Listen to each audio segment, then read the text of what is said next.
This, it seems like there's plays being made on both sides of the ball.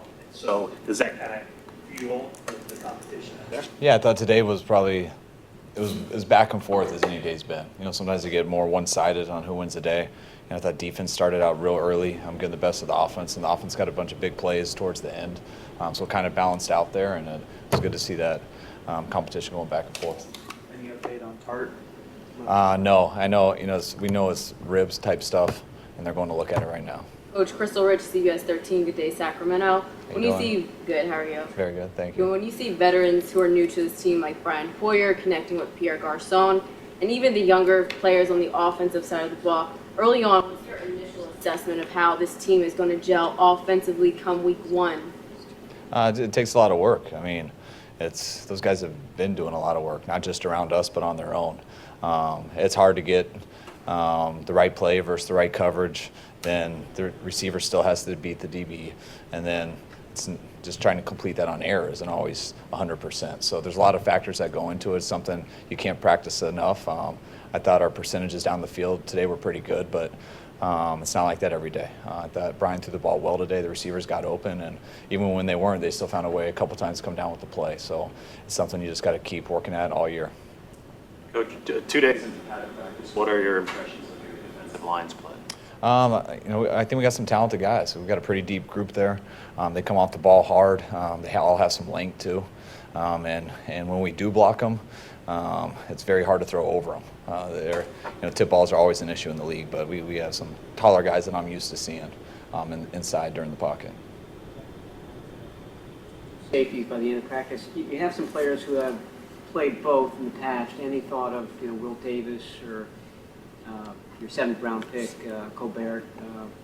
Yeah, everyone could be a possibility, and that's something we'll discuss, especially now when we find out what Tart's issue is. But when you lose 3 guys like that, we know Eric Reed's day-to-day.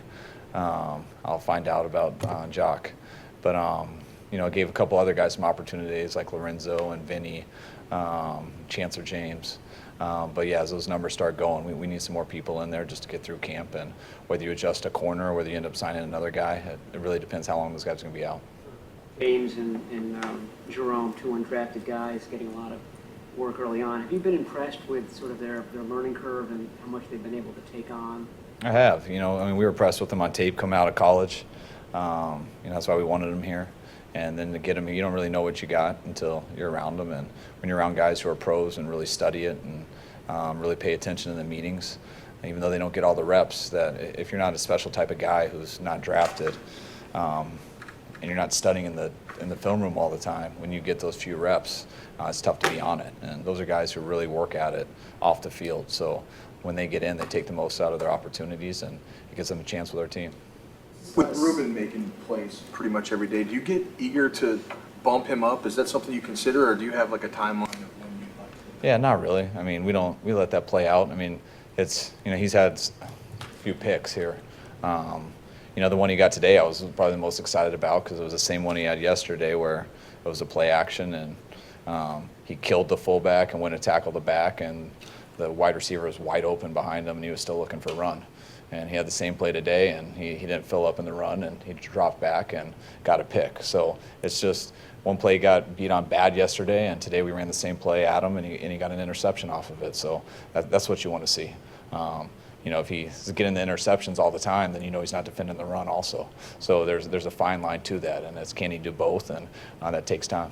What are traits you've liked from C.J. Beathard so far, and is there enough time now in the preseason to sort of formulate what he could be in a year? Yeah, just watching CJ, you could tell without even talking to him, watching him on tape, the way he processes things.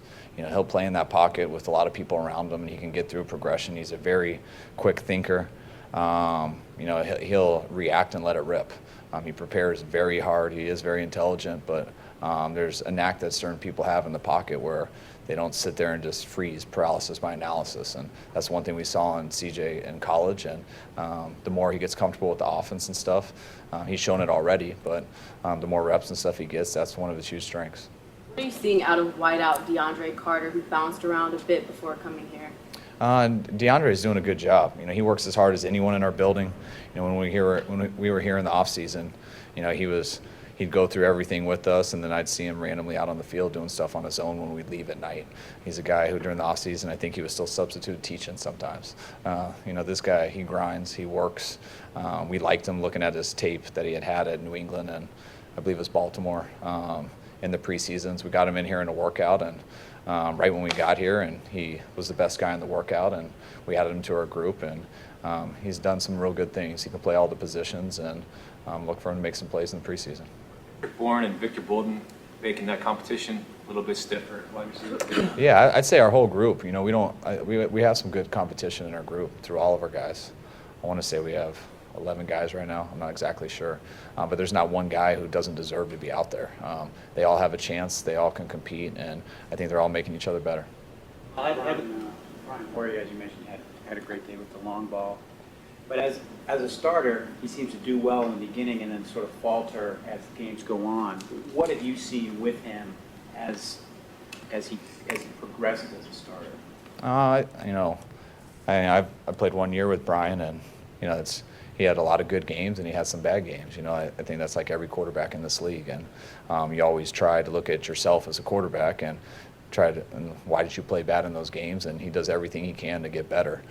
You also can make it easier for him by trying to get people around him better and not always trying to put the pressure on him to have to make every single throw to win a game in a fourth. And can you give him a good run game? Can you balance some play action so the O-line can actually block these people so he can get some explosives and doesn't just have to drop back and read coverages every single play. So there's lots of things you can do to help quarterbacks and not always put all the pressure on them. But depending on the game, depending on the week, you get in some games when you're down some points and now the quarterback's dropping back every play and people wonder why they're doing bad. And it's hard. It's not easy to do. And I'm not saying that's what's happened to Brian every time. He's had good games and bad games, but you can't just look in every single game just because they struggled here at the end, the quarterback. Sometimes they're in a desperation deal where they're just trying to get back in the game and they're becoming a very one-dimensional team. How do you evaluate where? Yesterday, Trent Brown had a pretty rough day. When you went back and reviewed that yesterday, what could he have done better? What do you expect? Where do you expect more from? Just to be more detailed and the same every play. If Trent's on with his concentration, his technique, if he comes off the ball at the right time, if he's not late off it, he is a big man and tough to get around. And I think you can ask any defensive lineman out there. He is very hard to beat in pass protection because of his size and the length of his arms, and then he can move his feet. But if you ever just hesitate on a play, if you ever miss the snap count just a hair, we got some D linemen who will come off the ball and expose him if he's not on his game. And when Trent is on his game, though, it's a long day for those D linemen, and they've had some of those days in our 4 practices or 3 practices. But yesterday, you're right, I noticed the same thing. But it's a long camp, and that's what's the hard thing about camp. Everyone wants to come out and evaluate practice, and I always kind of look at practice as that's where you get better. And if some of these guys come out and they try not to throw interceptions, they try not to do this, and they play conservative, you're just trying to survive. And now you're not getting any better. I like guys to come out, try techniques, try to improve, and not really worry about perception judging them day to day. It's a long process, and you're right, he didn't have a great day yesterday, but I think he did a lot better today. I'll see more when I watch the tape, but that's something as coaches, it's a long camp, and it's a marathon, not a sprint, and I hope he's at his best week 1. Are you content with where his conditioning is and where his weight is? Yes, I am. He's done a great job. He's as much as anyone on our team in terms of losing the right type of weight and adding the right type of weight. Losing fat, adding muscle. Trent's right where we want him, and he came in to the start of camp exactly where we asked him to be. I know he's worked very hard to do that, and we're very proud of him for doing that. And the thing is, it doesn't end right there, though. It's every day, and it's going to be every day forever for him because he's a guy who can put on weight fast. But when he's on it and he's at his right weight, he's tough to deal with. So same question for Aaron Lynch. How do you evaluate where he was physically after the offseason? Yeah, both of them. They came back exactly where we asked them to be. And it took a lot of work for both of them, but they put it in. And I was very proud of them, what they did. It gives them a chance to have a good season. But like I said, we were happy with how they came in. But once you start to feel good about yourself, you're going to be humbled fast. That's something that's going to be a challenge for them every day, and they got to keep up with it. I haven't seen any goal line or 2-minute or even live field goal. Is that something you're kind of making it as general as possible to start this camp? Yeah, it's more, you'll see more situations. We have a day off tomorrow. We wanted to go 2 days of our base offense without pads, 2 days of our base offense and defense and with pads. I'm not really doing specific situations. We've been walking through 2-minute stuff in our walkthroughs in the afternoon. We'll get into a lot more situational stuff in our fifth practice when we come back. Question from Solomon through 2 padded practices. I don't try to make a big decision. I know you guys want me to say something about him, and I understand. I thought what I saw from him today, I think he had a real good pass rush the first one-on-one, doubled a guy up, got right to the quarterback. You can see the quickness that we saw on tape with his feet and everything. He's still trying to get used to the scheme and play against some different type personnel, but he's definitely making some plays out there that you can see, and he's definitely having some plays where it's like, all right, it was the second day. Just be patient. Coach, a couple more guys. I noticed he was with Dumerville a lot before that. Is that you telling a veteran to get with the rookie and get in his ear, or they kind of sought each other out? No, yeah, that's not us. I think, Elvis is a guy who has a lot of knowledge, and, he's tried to perfect the craft of getting to a quarterback his entire career. That's one of the reasons we wanted Elvis. It starts with what you see on tape. Can they help us? And obviously, we think Elvis can.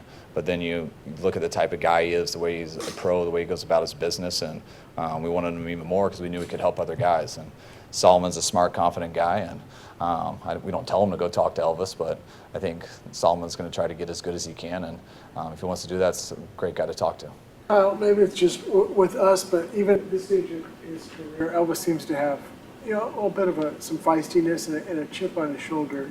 Does that kind of makes him, maybe that part of what makes him who he is?